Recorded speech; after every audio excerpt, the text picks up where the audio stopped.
Welcome, ladies and gentlemen, to the most seen podcast of this minute. Factual. Welcome to Tough Talks with Thili and the Block. I was trying to do Mrs. entrance, but I just I lost steam. I lost steam so hard. Oh my goodness. It's all good though. It is all good though. But we are here now again live with another episode of Tough Talks.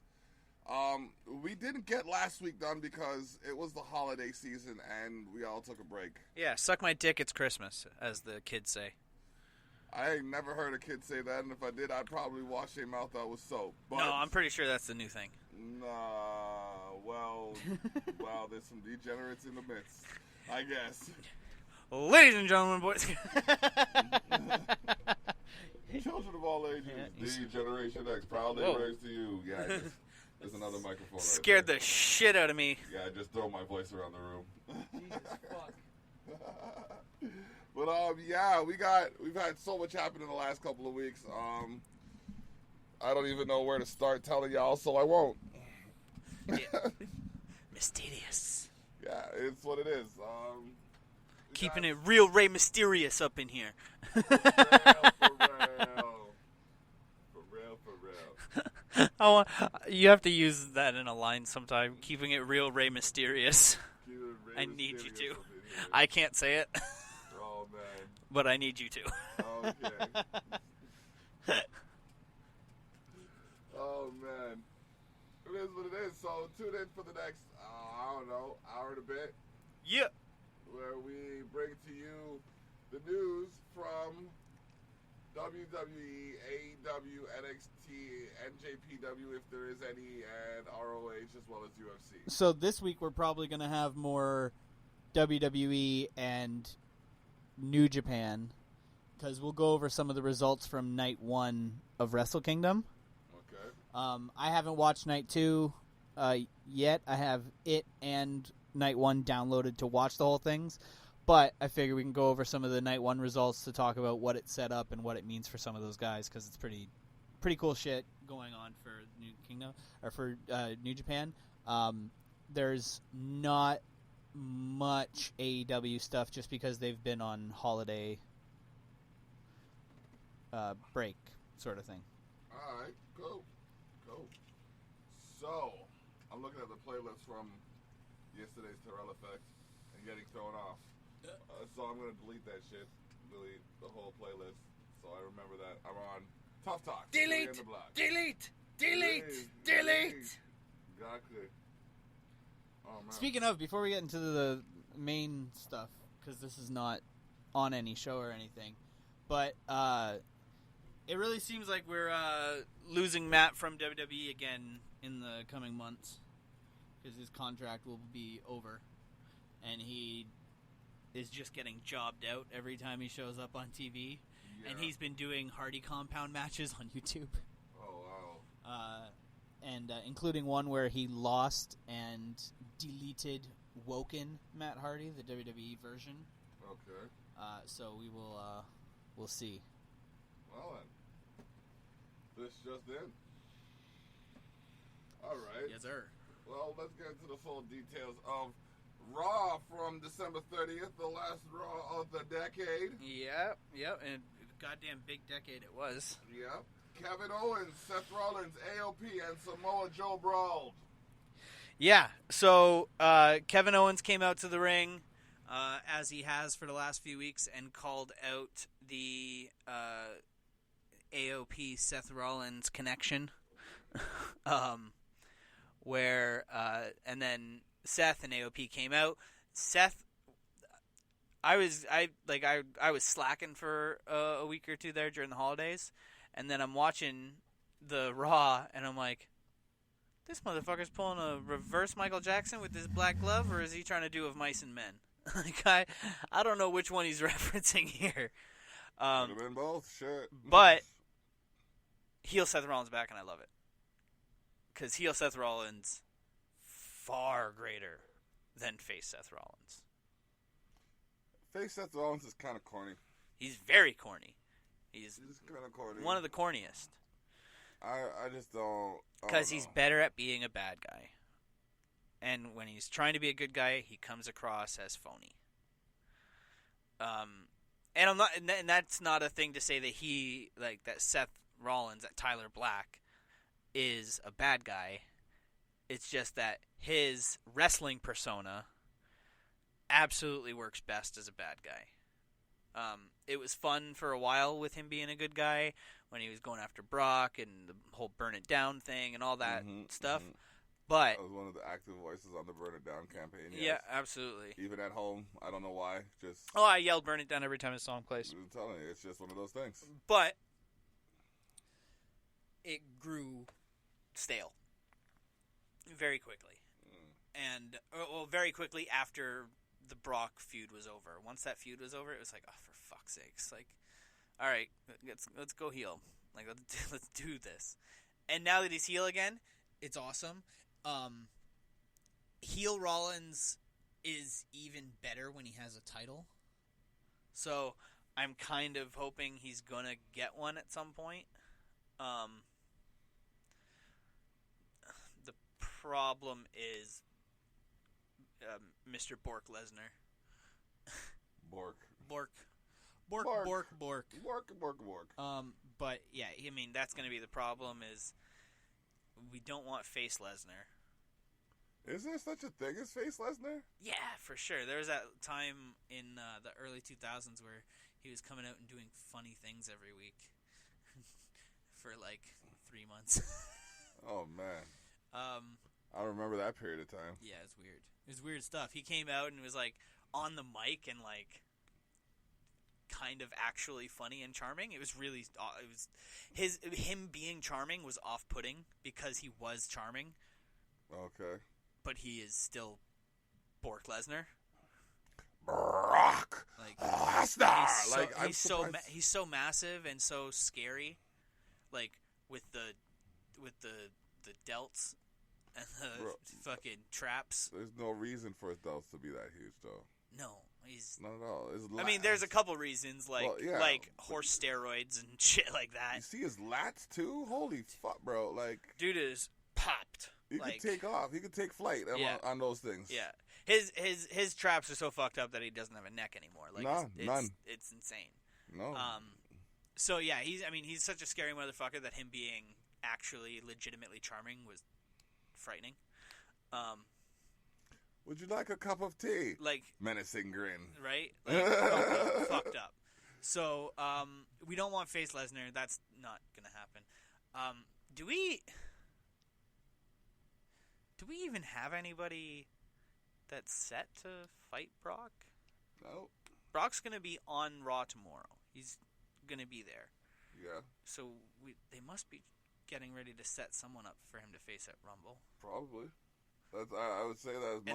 And then, for him to beat at Rumble. Yeah, because he usually goes on like a 3-4 He's gonna be month run. He's going to be the champ at WrestleMania. So who's he going to face? Mr. Omniscient One. Well, that's what I'm wondering. There's no way he's not going to be champion at WrestleMania. Why not?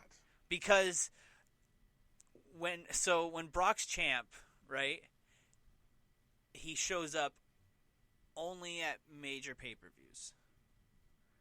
They have done zero work to set somebody up to beat Brock Lesnar at Rumble. As made clear by the fact that neither of us can guess who he's facing right now because they literally have done nothing to tell us that he's facing anyone. I can't other than the fact that it's a big four, so he'll be facing someone. Yeah. When's the last time you remember Brock Lesnar losing to somebody on no build? Without Goldberg. some trouble. Goldberg. I mean, that's really it. Goldberg, that was the last one. Survivor and Series, technically, even then, there was a bit of a build to it. There is a build because there was a month of Raw and SmackDown appearances. Then,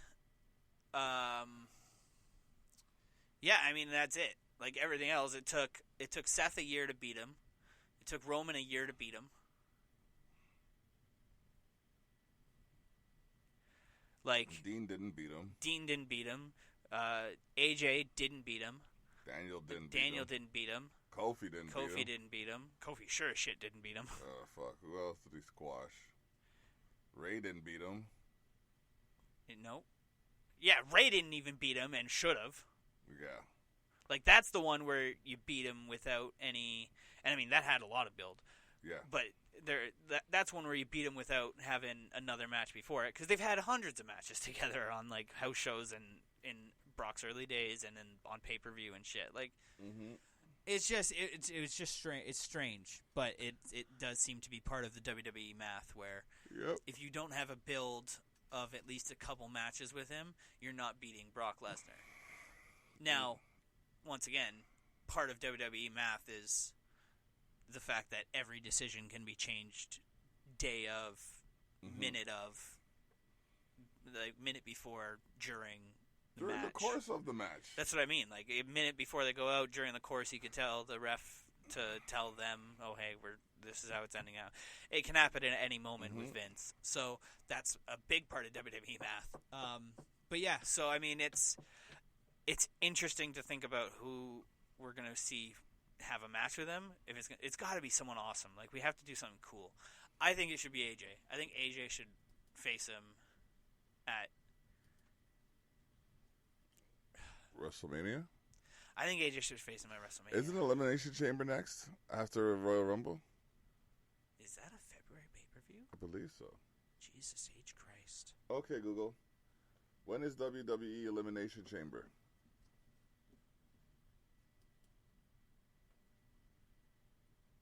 Fuck you, Google. Sunday, March 8th. Okay, so March. So no, there's going to be a Valentine or February 1. Okay, Google. What is WWE's February pay-per-view?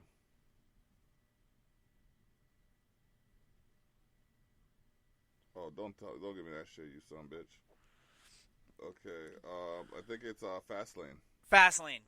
Fastlane. That is what it is. Elimination Chamber, Hall of Fame, NXT Takeover in Tampa. Yeah. WrestleMania's in Tampa. Yeah.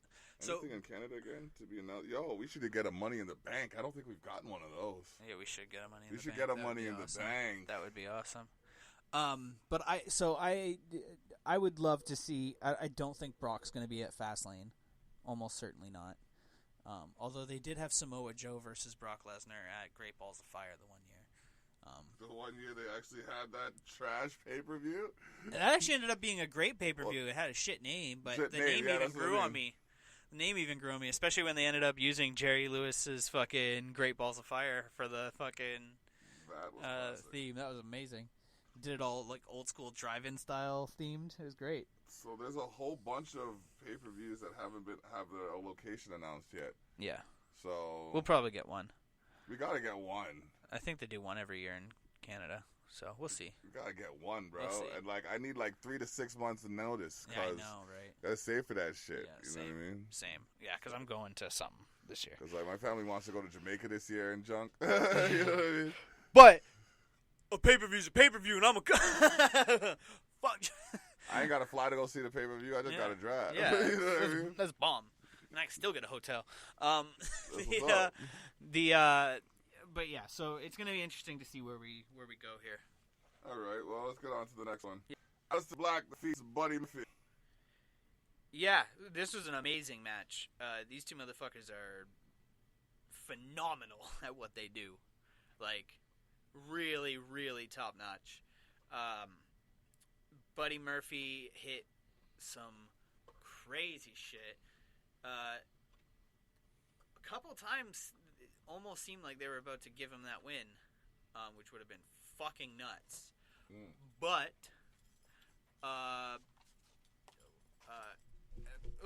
Aleister Black hit a picture-perfect Black Mask on Buddy and put him down. And that was an amazing, amazing, amazing match. I could watch those two fight every week. Like, very much in the same way I could watch Rey and Andrade go at it every week. Okay. I could totally watch those two go after each other every week. True. I mean, like, Buddy's a definitely skilled competitor. He's a stud. You know what I mean? He's, like, for the cruiserweights, he's one of the most built. Oh yeah, And, no, like, it was a getting down to 205 was definitely a thing for him. Like, he was not under that limit by any means until weigh-ins. Yeah, and like, which was crazy that they made him weigh in. To move that, they actually made him weigh in at 205. He actually had to weigh in at 205. Oh, really? Like, outside of kayfabe. Oh shit. Real life. Oh, okay. Drake Maverick talked about that on the Edge and Christian podcast last year. Yeah. And I was like, or 2 years ago, and I was like, what? Like, are you fucking serious? Like, that boy is like 220, 225 easy. He looks like it. He doesn't look like he's 205. He's jacked. He's not now. He's not now. There's no way he's keeping that up. Now that he doesn't have to. No. But like when he was in the 205 division, that boy had to weigh in. Oh shit. It was fucked. That's some serious. Well, remember those weigh-in videos they did? Those were outside kayfabe, like. That was legit. He was 205 in those videos. That's why he actually looked depleted, because he actually cut. Oh wow. It was insane. That's madness. Yeah. All right. We got Eric Rowan defeating some jobber, Kip Stevens. Yeah. So he, fucking demolished this kid. I mean, not even kid. Dude was probably like, I think he was an older wrestler who just never got big. Okay. But he demolished him. Oh man. And still don't know what's in that fucking lobster cage that he's got covered in burlap. And I need to know. It's starting to, inquiring minds want to know. Need to know. All right. I'm still obsessed with that. Charlotte Flair defeated Natalya and declared for the Women's Royal Rumble match. Now, I heard she botched this whole thing. It was a pretty botchy match. Not even the match, about the promo for the Royal Rumbles match.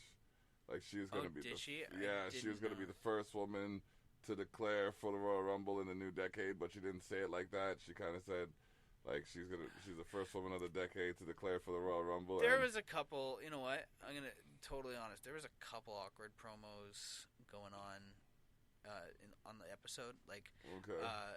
There was a part where right after the first segment, when it came back from commercial, Charlie was in the locker room talking to KO and Samoa Joe. Mm-hmm. And those two guys are, I think we can all agree, are essentially the best two on the mic in the business right now. Who? KO and Samoa Joe. Yeah. Like, essentially, they are the two that you can most consistently depend on to cut an unscripted perfect promo. And even they were, like, fumbling.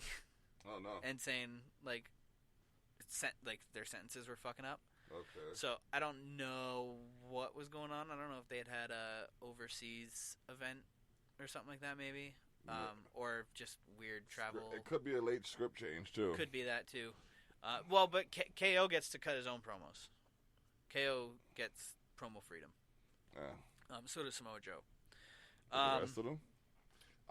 The other ones don't. But yeah, so I don't know. It could be for Charlotte. It could absolutely be last minute promo change. Script change. Speaking of promo, Becky Lynch revealed she will defend the Raw Women's Championship against Asuka at the Royal Rumble pay-per-view. Yeah, good promo. Good little promo. It wasn't super long. It was like 2 minutes long. Mm-hmm. Becky was looking good, and her outfit was cool. It was like it was sort of like a dress shirt that was real sloppily buttoned up. Okay. And like a loose bow tie sort of shtick. It was like a bright, like Irish flag orange for the top. And then she had this like one of her leather jackets, but like on. And yeah, it was great. She talked about how she needs Asuka for a great match to do this right now, and blah blah blah blah blah. Do something to take matters into her own hands again, like she did when she first started the man thing. Okay. So yeah, it was a great promo. that's going to be a great match. I hope. You saying Asuka 2 belts? Potentially. I haven't decided yet. We're too many weeks away. We're like 3 weeks away still.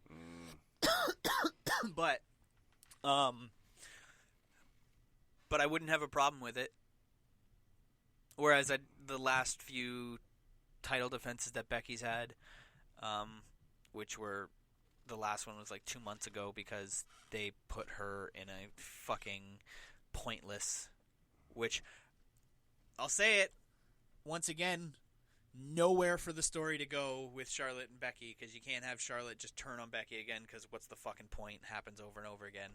And now she's facing Natalya, another one of her fucking partners that she went after those titles with. Mm-hmm. Nothing happened with that story. Nothing at it all. went nowhere. They had no plan for it. It was just throw this together so we can have the first women's TLC tag team title match. Yeah, and we want these names to be a part of it. So Exactly.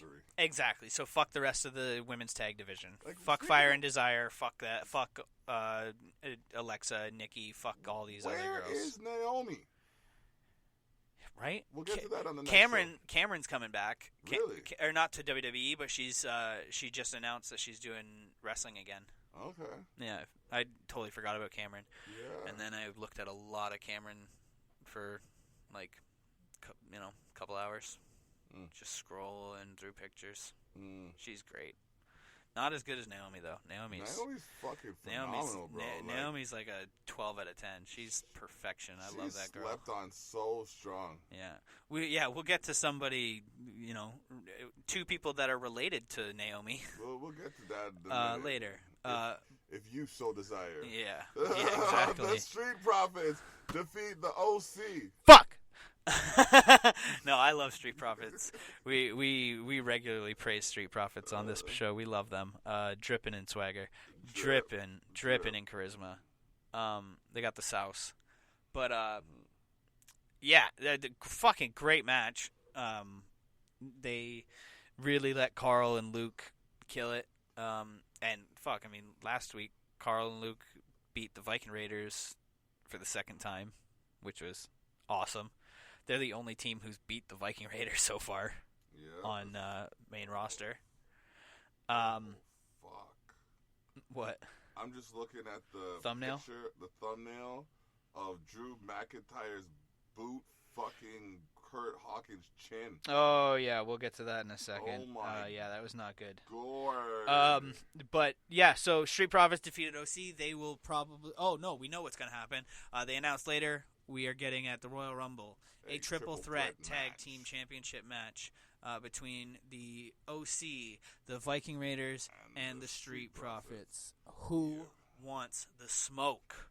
I'm excited for that match. That's going to be a masterclass. It's going to be epic. Like, that is going to be a masterclass. I just watched I hope the OC win. The NXT where the ladder match was there for the title, and they won. The Street Profits won. Fantastic. That match. was a fucking amazing production. Match. Oh, the whole it was incredible. Production. Super well booked, perfectly paced.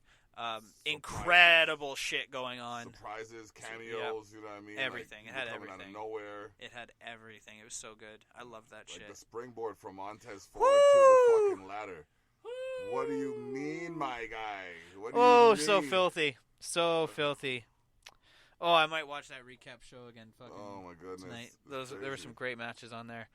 So I mean that's going to be a fucking spectacular match. That has serious potential at the moment for match of the night. Yeah. Serious potential. Yep. Like I think it's number one contender to be match of the night until proven otherwise.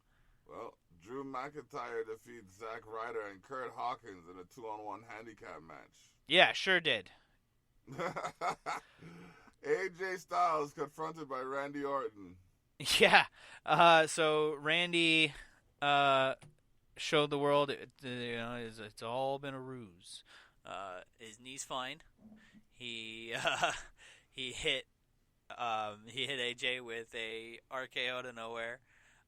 Also hilarious, and not just hilarious actually. impressive, and one of the things that I do love about Randy Orton is he built shit for story on a house show.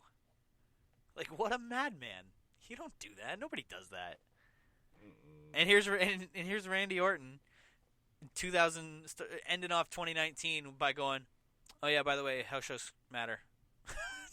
Oh shit! Okay, dope. And WWE doing the same thing at the same show, really, by saying, oh, by the way, and new United States champion Andrade Cien Almas. Yeah. It's like, what? Mm-hmm. Y'all didn't give me the Andrade Ray on TV? Nope. For the title? You fucking motherfuckers. Yep, they kind of swindled us a little bit on that one.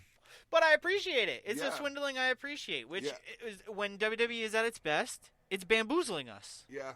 Like, it's tricking us. It's surprising us with it's like follow funky my left, shit. Follow my left hand. Follow my yeah, left it's all hand. sleight of hand. I'm fucking you with my right hand, but follow my left hand. Yep. Exactly. Pay no attention to the Brock Lesnar behind the curtain. Speaking of champions, United States champion Andrade defeats Ricochet. Let's also just say, congratulations, Andrade Cien Almas and Charlotte Flair. Oh, yes. Congratulations to El Idolo and the Queen. Yeah. It's one of those situations where normally you want to say, man, that lucky motherfucker. What a lucky man. He's made it with Charlotte Flair.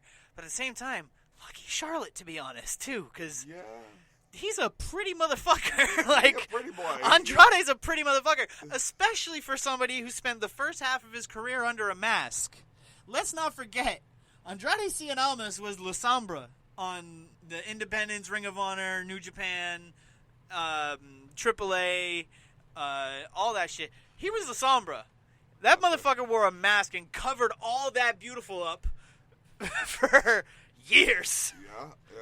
And then he comes out at WWE and he's like, by the way, I've been sexy this whole time. You know what I mean, though? Just like...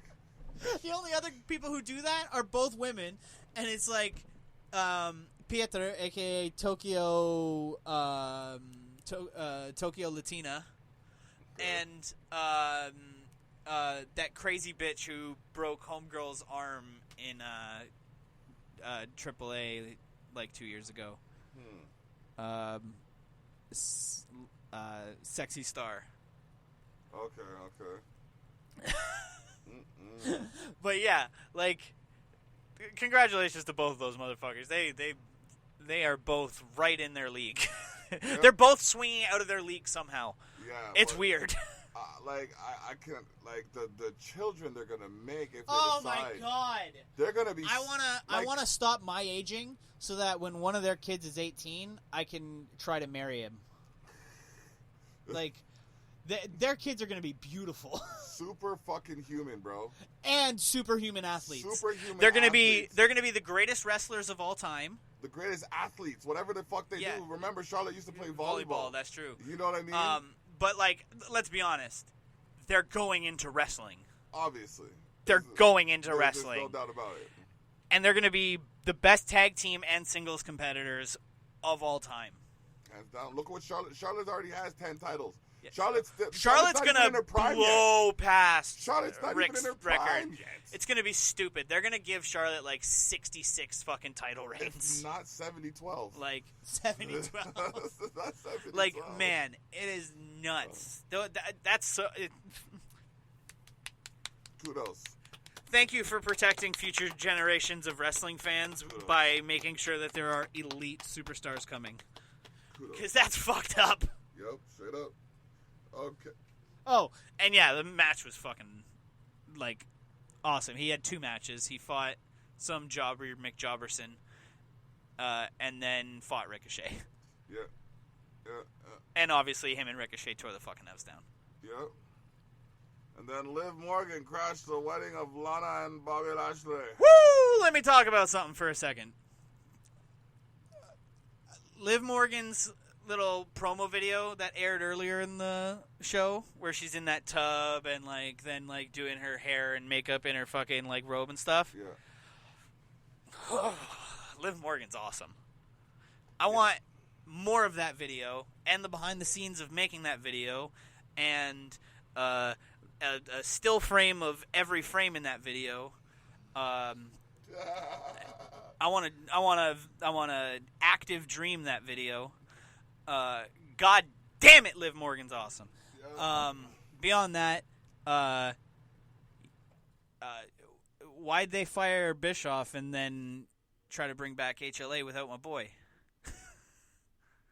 HLA. Oh. Hot lesbian action. Remember that from Bischoff's time as GM? Oh yeah. Yeah, I remember. What I remember most for some strange minute was like 3-minute warning. Did somebody say 3 minutes? And then they'd come out and get their ass whooped. Every time. In like 3 minutes. Yep. But no, yeah. Bischoff did HLA when he was GM of Raw. Yeah, I remember that now. And was it with like fucking Trish and Sable I or loved some it. shit like that? It was with everyone. It was with random girls they got from the town. It was with people in the crowd. It was with Stephanie. It was with everyone. Yeah. It was the best time in the world. Oh man. Oh god damn it! That was awesome. Anyways, they fired my boy, and then they're bringing his idea back. And to be honest, as long as that idea is back, I'm happy because I'm really hoping we get to see Lana and Liv make out. Because Lana, if there's one thing I've learned from the GIFs I've seen from Total Divas, because I've never seen an episode, and the pictures and videos she puts on Instagram, if there's one thing Lana loves more than showing off how sexy she is, it's kissing girls. She kisses a lot of girls. She kisses Natalya on the lips all the time. She kisses Nikki Bella and Brie Bella back to back all the time. She kisses Paige. She kisses every girl. She loves it. And if they can bring that to full HD my television, I'm very happy. You're killing me right now. Bring it. Yeah, there's nothing I can say to HLA. HLA. There's nothing I can say to retort this, so I will just... No, because it's all true and amazing. Well, NXT this week was an award show where they doled out several best of and items. Blank of the year. Yeah, well, Adam Cole, baby. Performer of the year, baby. Of the year. Yeah. Match of Boom. the year. Yes, Rivalry sir. of the year. Yes, sir. Like, he just pulled in dripping in gold, son. Dripping in gold. Gargano got that rivalry of the year as well. Match of the year as well, too. Yep. Yep. It was amazing. You can tell they don't like each other, or at least they pretend like they don't. They do. They are amazing. They do rivalry amazingly well because they are such good friends. Oh, okay. They've done this sort of thing since Ring of Honor, Pro Wrestling Guerrilla. This is a feud that has been going on for probably a decade. Okay. But it's amazing. Yeah, they are spectacular athletes, amazing wrestlers. But yeah, that is what NXT was all week. There was no real story building stuff in there. It was all, hey, this match was incredible. Look at this. This match was incredible. Look at this. Here's an award. Here's an award. Here's another match. But yeah, very cool stuff. I love that they do that every year. It's cool, especially because they're usually live every week. I like that. Unlike the Raw and SmackDown guys, the NXT guys actually get like that holiday week. Like they kind of get that week off, where they can kick it because they've done the work of like pre-taping that and are good. Okay. All right. Yeah. Oh, SmackDown brought to you by Fox. Schmack diggity. Lacey Evans and Dana Brooke defeating Sasha Banks and Bayley, as well as Alexa Bliss and Nikki Cross. Dana Brooke finally got a fucking win. Not only did she get a win, she got a win off a top rope senton, and it was on Sasha motherfucking Banks. Damn. She went all in. Clean as a whistle, she beat Sasha Banks in the middle of that ring. Mm-hmm. Woo! That's crazy. That's fucking crazy. Good job, Dana. Thank you, Big Dick Dave. Because I have a feeling that it's not a coincidence that management is all of a sudden all like, oh yeah, Dana can beat Sasha. Why wouldn't she be able to beat Sasha? When, like, she's been a jobber for 2.5 years straight. If not longer. So, thank you, Dave Batista. That's awesome. Because I've always loved Dana. She's great. Like, I think she's underrated, and I think she's always showed massive amounts of improvement, especially for somebody who did not go through the independent scene. She got discovered and started in WWE. So, that kind of stuff always impresses me when someone can get that natural and that as good as she is from nothing. Okay. Like, it's the same way as Baron Corbin. Like, Baron Corbin was NFL. It was NFL and college football player. He had no intentions of joining pro wrestling. He never did any training for it or anything. And one of his friends said, "Hey, you should try this now that football's over for you." And he went and tried out, reached out to them, and they gave him a job right away because natural athlete. So yeah, very very good shit. I'm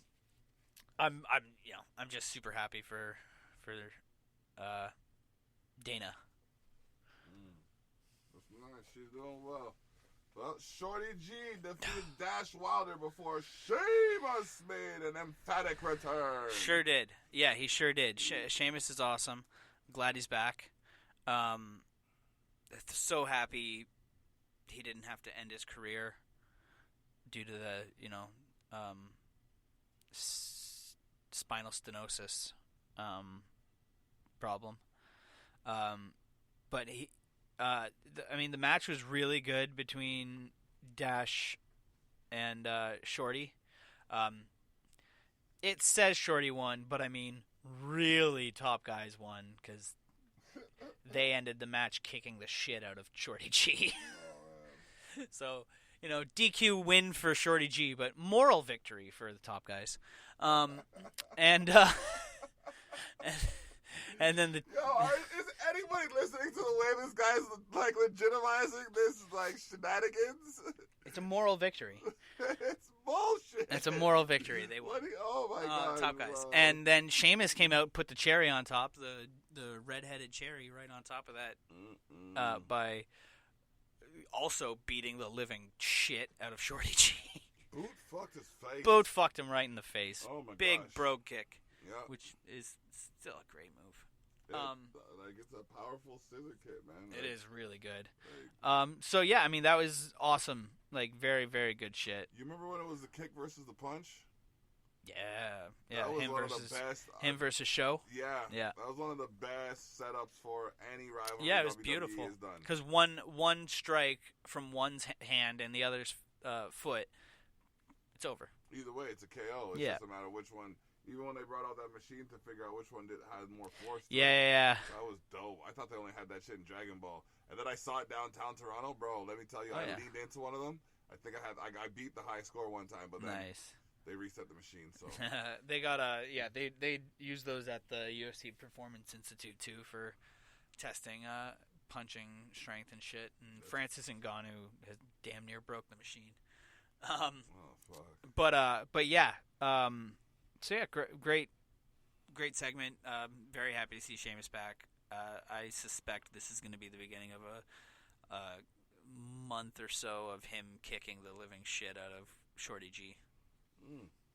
I'd like to see him go into that the Libertad group with Shinsuke and Sammy and Cesaro.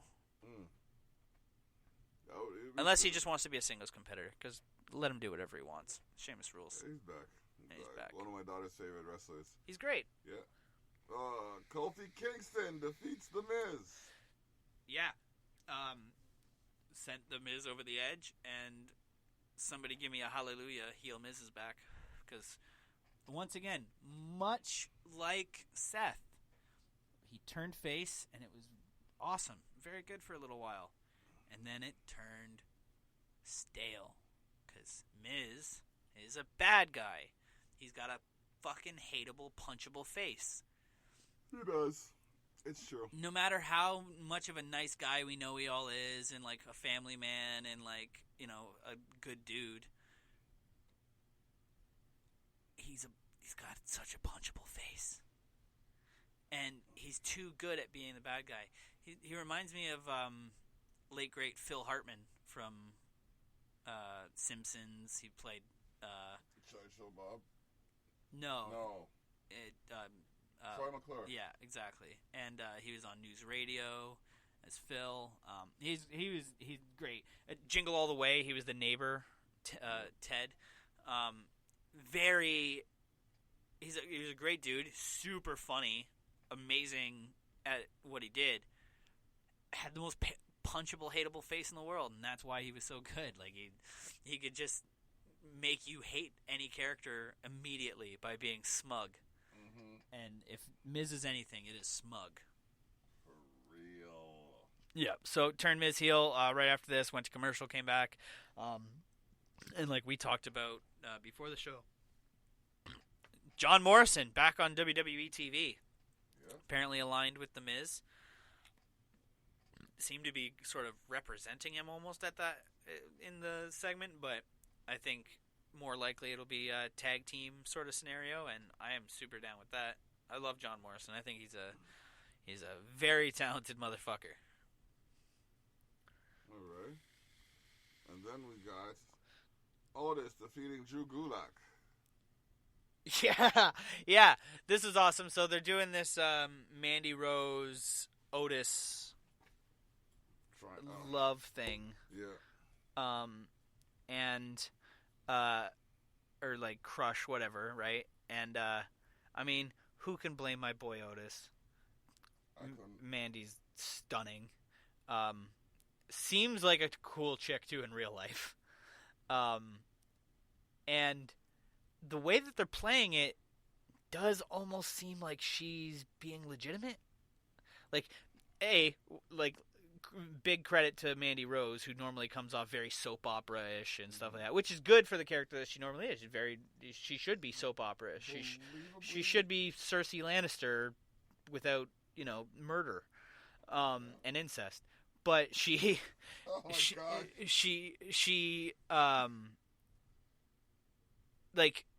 comes off so natural in the segment with Otis, where she's in the back kind of like trying to apologize to him for the thing with his mom's cake. What the fuck? What? I'm listening. But yeah, she came off very natural, like legitimately good acting. And then Otis went out, beat the living shit out of Drew Gulak, who had another who had another PowerPoint presentation for everybody, which was so fucking awesome. Like, it was, again, he only got one slide in, and it was about trying to teach Otis how to woo a woman, and Otis didn't take kindly to it, obviously, and fucked him up. So yeah, that was really, really good. Oh. Well, I just found out some disturbing information. What? Leak? Yep. Damn. Yep. Good thing my equipment's on this That's side. The next one is Braun Strowman defeats Cesaro. Yeah. I believe by disqualification. Didn't say. I think it was DQ, because, the other members of Libertad got involved and attacked Braun. Shinsuke attacked him. I think they're going to put that IC belt on Braun Strowman, which I suppose I'm good with, because I love Braun, and I want to see him have a title, like a singles title. But I also feel like they just never really fully pulled the trigger on story stuff for Shinsuke to do with the title. It's all just been how cool he looks with the title.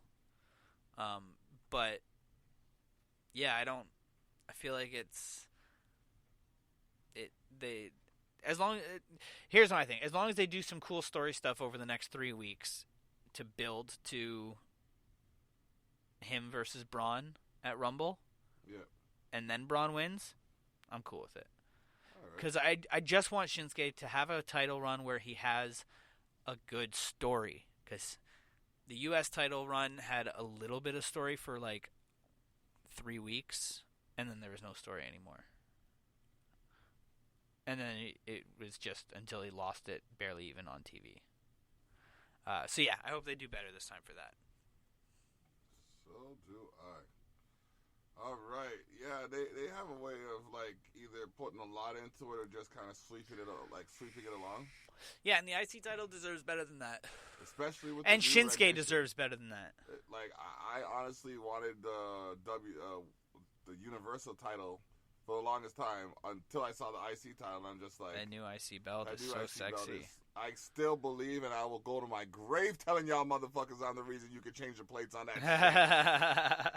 I don't care. Yeah. I don't care. Yeah. I'm the reason. So y'all need to show up in Toronto with another pay-per-view, and I need to get a seat upgrade, and this time my boy Thili needs to be able to attend as well, because, like, we need to tear this bitch up. All right, so... Yeah. That IC title is so good. I love that belt. It's so nice. They did such a good job. The Usos return, and the Fiend Bray Wyatt emerged during a chaotic main event. Yeah, so Usos came in looking sleek, looking more aerodynamic. Got that hair cut. Yep. Went real short with it. Mm-hmm.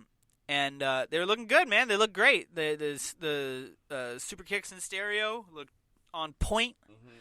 Mm-hmm. I am super down for yeah, so fuck, like, I'm just finish that fucking feud, please. Let's get over it. Oh shit. You don't think they'd have Roman win the Royal Rumble, do you? Probably. When are they gonna learn that? Yeah, I didn't think about it until just now, but like, especially with the straight that he's Fuck! showing. Yeah, he'd be like, that would be his third time, no? So he'd be tied fourth. Fourth? So then he beats Stone Cold's record. Yeah, I can see that happening. And then he goes to face Brock. Fuck. Garbage. Spoilers for Royal Rumble. Roman's winning. Yeah, Usos coming back, saving the day from yet a 1,000,000th time of trying to put dog food on Roman. Why? That is not even... Because he's the big dog. Yeah, he's the big dog. You know what I mean? Like, we're going to put dog food on the big dog. Yeah, it's stupid. So, yeah, I'm done with that feud. Hopefully it's over. What I'm not done with is the Fiend showed up, attacked Daniel. Very creepy. Very well done again. Went completely black. All of a sudden, Fiend was in front of the announce table. Daniel hit him with a suicide dive. They got swatted. Got swatted to the side. Then he went for a flying knee, I think it was, and during that got caught with a mandible claw in the air. Yeah, which was amazing. A mandible claw out of nowhere. Yeah, and put him down, and then that was it. Well, no, and then the Usos showed up after that, but we went opposite order. But yeah, it was great. Yeah. All right, so that was all the WWE. NXT, as we said, was just a award show. Yeah. So next we got... let me bring up Wrestle Kingdom 14 Night 1. Excuse me. Shout out to Greg Opie Hughes. Fucking idiot. Results. Okay, so I'm not even going to scroll down to night 2, so I won't be able to tell everybody all the matches that went on night 2, because if I do that, I will see all the spoilers. And I'm only willing to spoil one night for you fucks. So there was a tag team stardom match, so it was a women's tag match for let me see here. Mayu Iwatani and Arisa Hoshoki versus Hana Kimura and Julia. That was... One of these things is not like the other. Right. And then, let me see here. What a great name. I don't know who this is, but I just have to say this name out loud, so I'm going to say what this match was. 8-man tag team match between Toa Hanare, Carl Fredericks, Clark Connors, and Alex Coughlin, where they defeated Makabe and Makabe, Tomoaki, Yota Tsuji, Yuya Umera, and I think what might be my favorite name ever. Oh, okay, sorry. So Togi Makabe and Tomoaki Homa are a tag team, and this is the best tag team name ever. Great Bash Heel. Great Bash Shield? Great Bash Heel. Great Bash Heel. They just straight up have heel in their tag team name. Great Throw Bash it down, Heel. throw it down. Why not? That is awesome. They had Tenkozi defeated Yuji Nagata and Nakanishi. Let's get to the big ones here. Who is the special guest referee? Oh, okay. That's not anyone we know. Oh, we had another 8-man tag team match because apparently New Japan is once in a while booked by Teddy Long. Really? No, not for real, but like 6-man tag team match, player. Oh, yeah. So 8-man tag team match. Suzuki Gun, which is Zack Sabre Jr., Minoru Suzuki, Taichi, and El Desperado, defeated Los Ingobernables de Japón, which is the Ingovernable of Japan, which is Sonata, Evil, Shingo Takagi, and Bushi. We also had Chaos in another... Jesus Christ, 8-man tag team matches all over the place. 8-man tag team match between Chaos, which is Hiroki Goto, Tomohiro Ishii, Toru Yano, and Yoshihashi. Yano is hilarious. Yano's a fucking hilarious fucking guy. They defeated the Bullet Club, which is Kenta, a.k.a. The innovator of the GTS, Go to Sleep, the one who made it. What was his name in WWE? He just left. Luke Harper? No. Japanese guy. Fuck, why am I forgetting his name? Hideo Itami? Yeah, Hideo Itami. Hideo Itami, under his old name again, Kenta, with Bad Luck Fale, Yujiro Takahashi, and Chase Owens, so they lost to Chaos. We had IWGP Tag Team Championship match between Finn Juice, which is Juice Robinson and David Finlay, defeating the Gorillas of Destiny, which is like legitimately one of my favorite tag team names ever. Gorillas of Destiny. That is a dope name. Gods. Yeah. That's Tama Tonga and Tongaloa. And then Jon Moxley defeated Lance Archer by knockout in a Texas death match for the IWGP United States Championship. So Jon Moxley became the IWGP U.S. champion. Okay. Hiromu Takahashi defeated Will Ospreay for the IWGP Junior Heavyweight Championship. Tetsuya Naito, my motherfucking boy, defeated Jay White for the IWGP Intercontinental Championship. Now, isn't there a match going down where there's a blending of the titles? Okay. So, all of these matches had implications for night 2. Okay. This is the first time they've done a 2-night event. Yeah. Usually Wrestle Kingdom is a single night, 6-hour pay-per-view, 8-hour pay-per-view, sorry. Whereas this year it's 2 5-hour pay-per-views. Oh, okay. So, Longer. Yeah. And it's not that it's different people on both nights, because all the first night stuff leads into stuff for the second night. Oh, shit. Okay. And in the main event, Kazuchika Okada defeated Kota Ibushi to defend his IWGP Heavyweight Championship. Now, because Kazuchika Okada and Tetsuya Naito won their matches for their respective titles, they will now face each other in a winner-take-all match for both the IWGP Intercontinental and Heavyweight titles. Yes, that's So what the I- winner is Champ. Okay.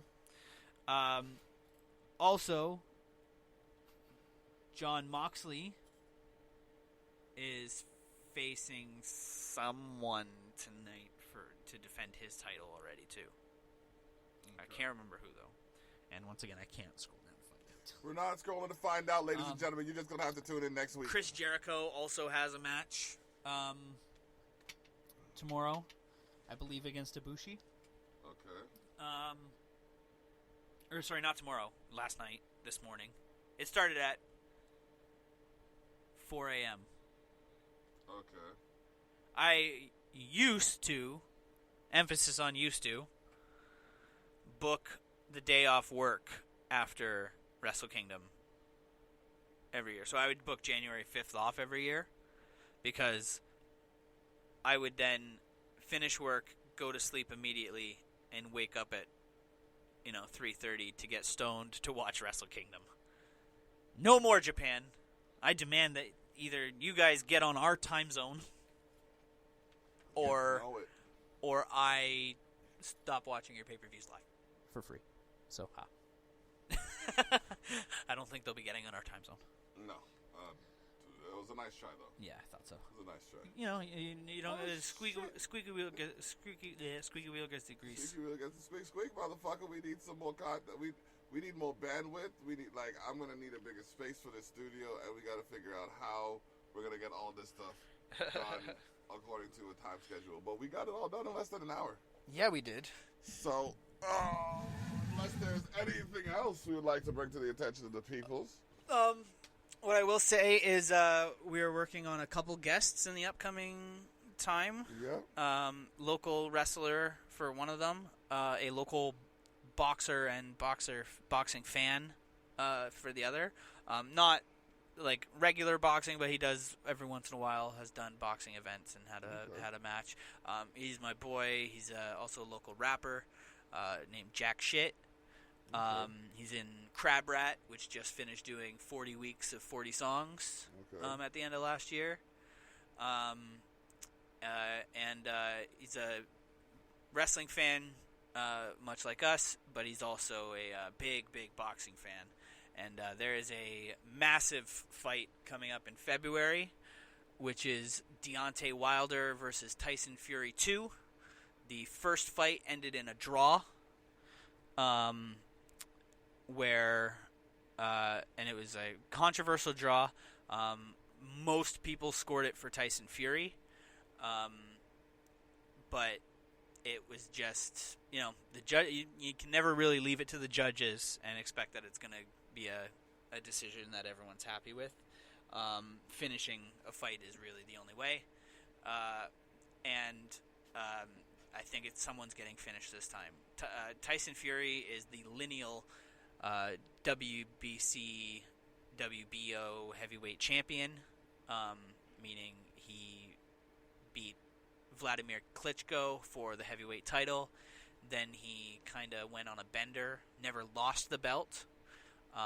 The only way to become a lineal champion or to lose a lineal champion is in the ring. There is no stripping of that title. So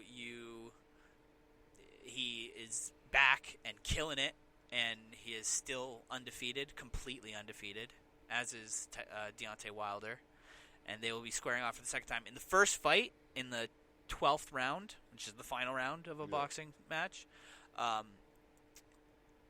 Tyson Fury got hit by a wild left hand from Deontay, or wild right hand, sorry, and it looked like his soul left his body because he just dropped straight to the ground.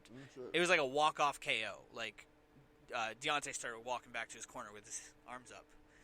And at 9, like at the 9 of 10 count, popped up like the Undertaker straight up onto his feet, beat the count, came back, and won the rest of the round. Oh, shit. And then it was ruled a draw, and everyone was pretty pissed off. Yeah. But they're going to face each other again. They're both going to go hard. Either one of them could win any night. The winner of that will probably go on to fight Anthony Joshua, who's a different boxing organization's heavyweight champion, because boxing is fucked up and weird like that, where they all kind of work together, but they all have separate champions, and they all fucking claim that theirs is, it's fucked. It is. And then the other thing is, in 2 weeks, is UFC 246. Conor McGregor making his big comeback, fighting at welterweight, 170 pounds, versus Donald Cowboy Cerrone. Yeah. Donald Cowboy Cerrone has the most wins in UFC history. He also has the most finishes in UFC history. He also has the most head kick KOs in UFC history. So he is a very dangerous competitor. Yes. Conor is not coming back to something easy. He is ready to fight. From all the stuff I've seen of him lately, he does look like he's in the best shape of his life. He looks massive and jacked. So everybody book the 19th off so you can fucking get fucked up and watch Conor and Cowboy go at it. All right. And I can't believe I forgot to mention this. I do have 4 other podcasts that I do aside from Tough Talks with Thili and Dablock. I have Daddy-Daughter Time tomorrow, which is probably my most vulnerable podcast. Tune in on facebook.com/David.Tyrell, Tyrell. I have Candid Conversations, which happens on Wednesday. This week we're going to have the owners of the Vegan Hippie Chick come through and teach me some, like, we're going to talk about whatever comes to mind, you know what I mean? Talk about veganism, talk about, like, the perks, talk about, you know, life in general, changes. How much they miss eating meat. Hey. I'll ask, but I just saw a post from them. They're talking about, like, now they're gluten-free, so... Send them over to Edible Options on 4th Avenue across from the hospital. I will, actually. I will mention it because it's vegan, right? It's mostly vegan, but it is the most important thing is gluten-free and dairy-free. All right, so I'll do that. And then there's Hardline on Fridays with Interp. That's a rap battle podcast where we talk about letsbeef.com, the artists, the MCs, the music, and the scene. And then we have the flagship show that started it all, the Tyrell Effect. Boom. That's on Saturdays at 12 o'clock.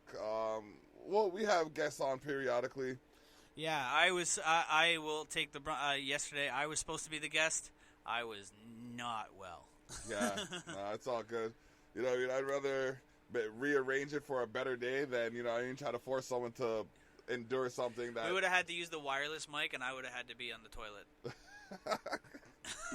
Oh, shit. I'm not even sure if the wireless goes that far. But we would just have to move everything. Oh, duly noted.